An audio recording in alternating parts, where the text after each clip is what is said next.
Second generation अधिकारी हैं भारतीय सेना के the 3rd battalion parachute regiment में। जनरल भवनेश कुमार ने कमीशन लिया था। ऑपरेशन रक्षक जम्मू और कश्मीर की बात हो, ऑपरेशन मेघदूत सियाचिन ग्लेशियर की बात हो, या फिर ऑपरेशन ऑर्किड, अलग अलग ऑपरेशंस में आपकी बहुत महत्वपूर्ण भूमिका रही है। आप advisory board chief of the army staff secretariat में रह चुके हैं, कर्नल जनरल स्टाफ ऑपरेशंस एक माउंटेन डिवीजन के रह चुके हैं, और काबुल में अफगानिस्तान में भी आपकी तैनाती रही है। जनरल भवनेश कुमार का बेटा वो बिल्कुल इसके पीछे जो पहली हॉर्स कैवलरी रेजिमेंट आ रही है उसकी कमान भी कर रहा है, और जनरल साहब बहुत गर्व का मौका होता है ये। बिल्कुल, और मेरे ख्याल से हिस्ट्री में ये पहली बार हो रहा है। मेरे को ध्यान नहीं आ रहा कि पहले कब हुआ है।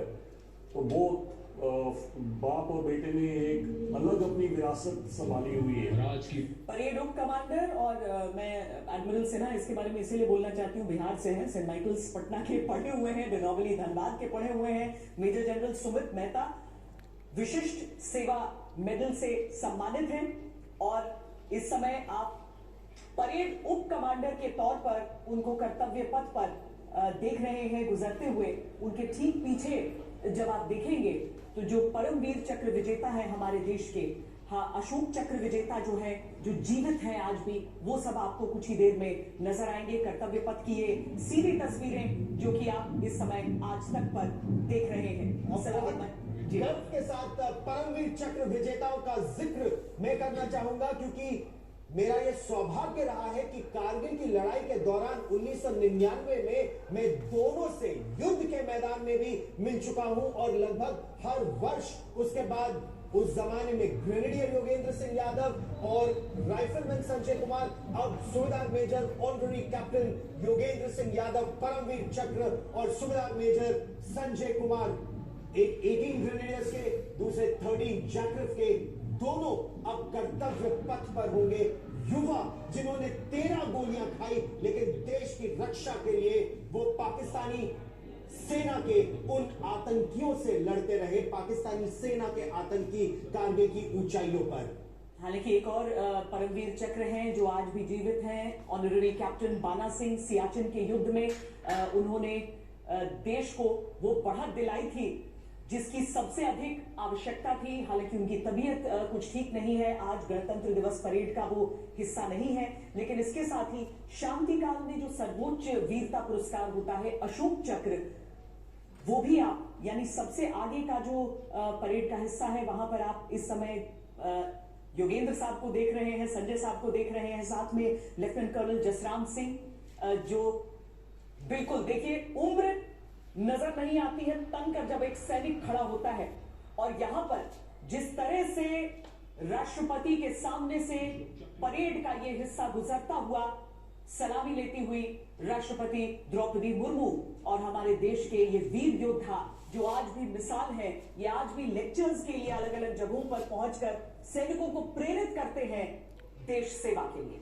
और ठीक उसके पीछे इस गणतंत्र दिवस परेड के जो मुख्य अतिथि हैं राष्ट्रपति प्रबोवो सुबियांतो, देखिए किस गर्व से वो सल्यूट कर रहे हैं, क्योंकि ये उन्हीं की सेना है, उन्हीं की सेना का ये पहले मार्चिंग कंटिंजेंट और उसके पीछे उन्हीं का बैंड।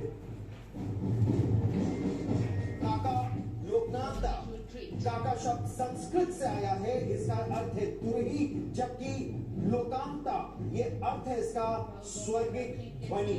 सुनिए। Snare drums, veliras, trumpets, flutes, all a part of the band.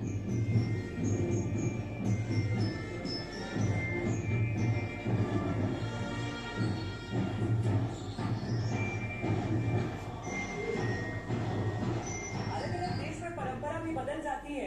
Indonesia का ये मार्चिंग दस्ता जो मार्चिंग बैंड है जो आगे बढ़ रहा है, उसमें आप देखेंगे कुछ शेर के मुखौटे, कुछ और अन्य ऐसे मुखौटों के साथ वो आगे बढ़ रहा है। उनके पीछे जो है ये इंडोनेशिया राष्ट्रीय सशस्त्र बल, यानी कि जो कंबाइंड आर्म्स है उनके सारे, उसके 152 कर्मियों की मार्चिंग टुकड़ी है।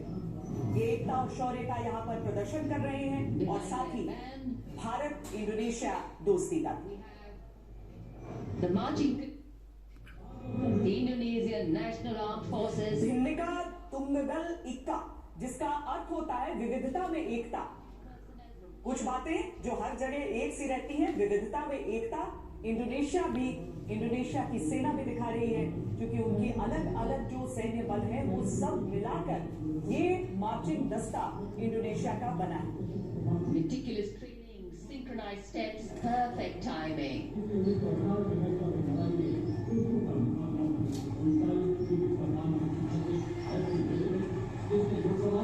And now approaching the saluting base, we have the first army. के पद पर तो इस समय जो मार्चिंग दस्ता या यूं कहे दुनिया की इकलौती हॉर्स कैवलरी 61